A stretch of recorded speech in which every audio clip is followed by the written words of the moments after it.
బోల్డ్ అన్న పదానికి, బికాజ్ ఆ ట్యాగ్ లైన్ బోల్డెస్ట్ కపుల్ ఎవర్ అన్న ట్యాగ్ లైన్ మీకు పెట్టారు కాబట్టి బోల్డ్ అన్న పదానికి అర్థం ఏంటి మీ ఇద్దరి దృష్టిలో?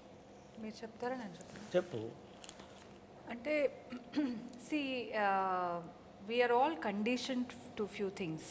అంటే ఇలాగే ఉండాలి, ఇలాగే చేయాలి. ఇంట్లో ఇద్దరు పిల్లలు ఉంటే ఒకటేమో if that child is listening to the parents అంటే అది good child. If another child is going little beyond doing little differently అంటే అది బోల్డ్ చైల్డ్. అంతే కదా? That's simple example. Okay.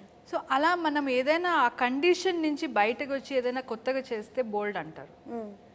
Maybe that is why they call us bold couple or boldest couple ever అని. Because ఆ routine ఏముంది దాన్ని వదిలేసి we are అలా కనిపిస్తున్నాం బయట వాళ్ళకి. ప్రతి వాళ్ళకి మనసు ఉంటుందమ్మా. మనసు అన్న తర్వాత మైండ్ అన్న తర్వాత దాంట్లో కోతులకి మామూలుగా 60 థాట్స్ వస్తాయంట సెకండ్ మినిట్కి, తెలుసా మీకు? అందుకని అలా పరిగెడతాయి. మనుషులకు దానికి తేడా అంటే అక్కడెక్కడో నిలదొక్కుని ఒక థాట్ తీసుకుంటారు. బట్ చాలామందికి మనసులో చాలా థాట్స్ ఉంటాయి కానీ దాన్ని ఆచరణలో పెట్టడానికి ధైర్యం చాలు. బోల్డ్ అనేవాళ్ళు ఎవరంటే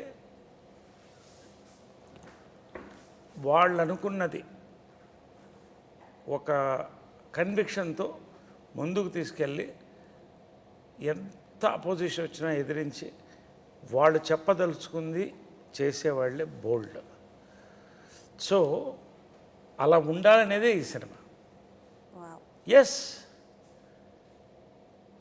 సొసైటీ ఈ 4 ఇళ్ళు వాళ్ళు ఏమనుకుంటారు, వాళ్ళు ఏమనుకుని ఏం చేస్తారు, నీకు ఏం చేస్తారు చెప్పండి? తల్లిదండ్రులు చదువులు నేర్పిస్తారు. మనం ఇప్పుడు నరేష్ చాలా మంచోడు, ఈ అబ్బాయికి మంచి వేషాలు ఇస్తాడు ఎవడని అనుకుంటాడా?